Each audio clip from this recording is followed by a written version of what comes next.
नमस्कार, आप देख रहे हैं विंध्या फर्स्ट और इस वक्त हमारे साथ में हैं आयुषी वर्मा, जिन्होंने all over India UPSC CDS में 24th रैंक लाई है और टेक्निकल की बात करें तो उन्होंने फर्स्ट रैंक लाया है। आयुषी, सबसे पहले तो आपको बहुत बधाई। Thank you sir.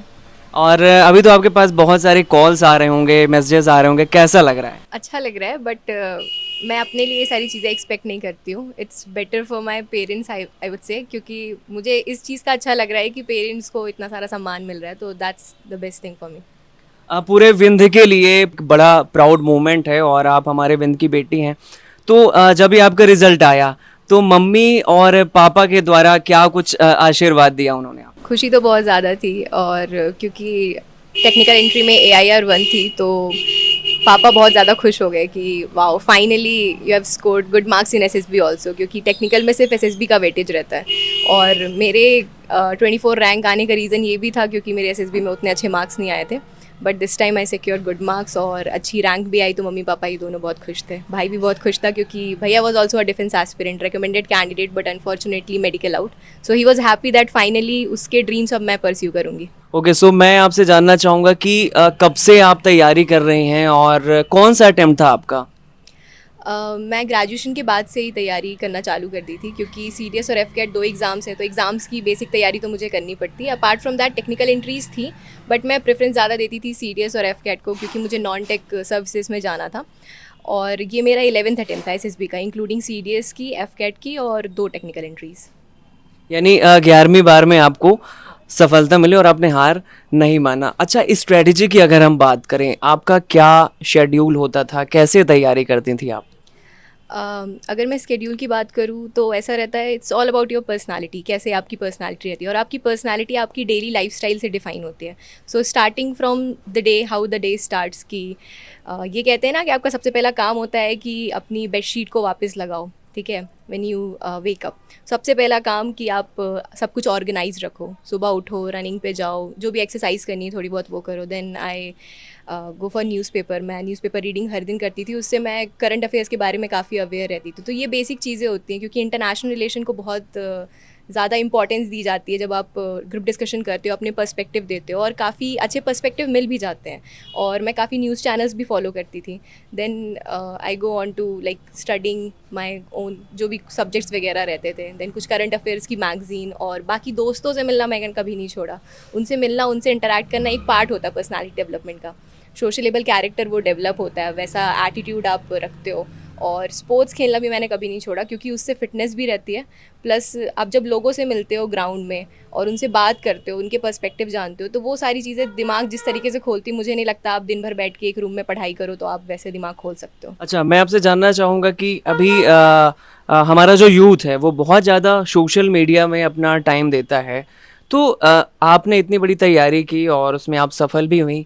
कैसा क्या रहा? आप भी सोशल मीडिया में थी, यूज़ करती थी या फिर आप उससे दूर रहती थी? नहीं नहीं, यूज़ तो मैं करती थी, but limited amount of time में। जैसे दोस्तों से कांटेक्ट करना है तो व्हाट्सएप पे हो जाता है। इंस्टाग्राम थोड़ा लिमिटेड अमाउंट में यूज़ करती थी, क्योंकि आपको माइंडलेस स्क्रोलिंग नहीं करनी होती, कि रील्स की माइंडलेस स्क्रोलिंग किए जा रहे हो आप। आपको जो चीज़ पसंद है आप वो देखो। सोशल मीडिया पे आपको बहुत सारी चीज़ें मिल जाएंगी, specifically I would say Twitter में, जो कि अभी एक्स है, और इंस्टाग्राम में आप बहुत सारे पेजेस फॉलो कर सकते हो। इंडियन आर्मी के, इंडियन नेवी के, मिनिस्ट्रीज़ के पेजेस फॉलो कर लो। अच्छे अच्छे पर्सनालिटीज़ हैं, उनके पेजेस फॉलो करो। You will get to know lot of things.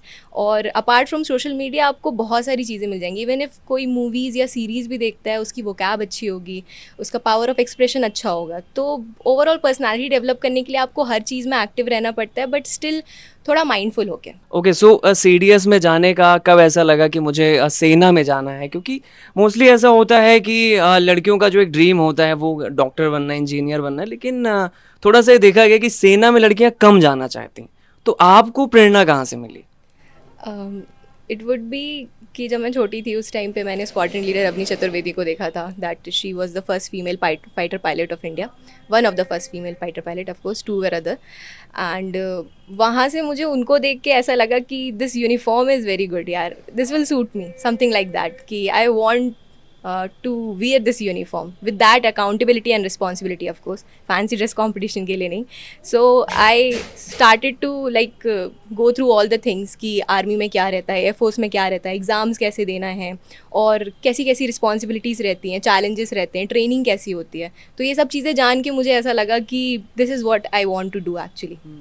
Okay, so पढ़ाई के अलावा और क्या चीज़ें पसंद हैं आपको? पढ़ाई के अलावा इट वुड बी, मुझे बुक्स पढ़ना पसंद है.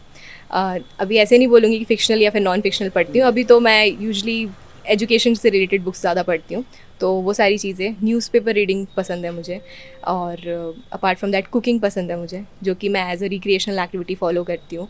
स्पोर्ट्स में मुझे बास्केटबॉल खेलना पसंद है. मैं एक टाइम तक कराटे भी करती थी, जो कि मुझे काफ़ी अच्छा लगता था. If I get chance I will pursue it further in my life.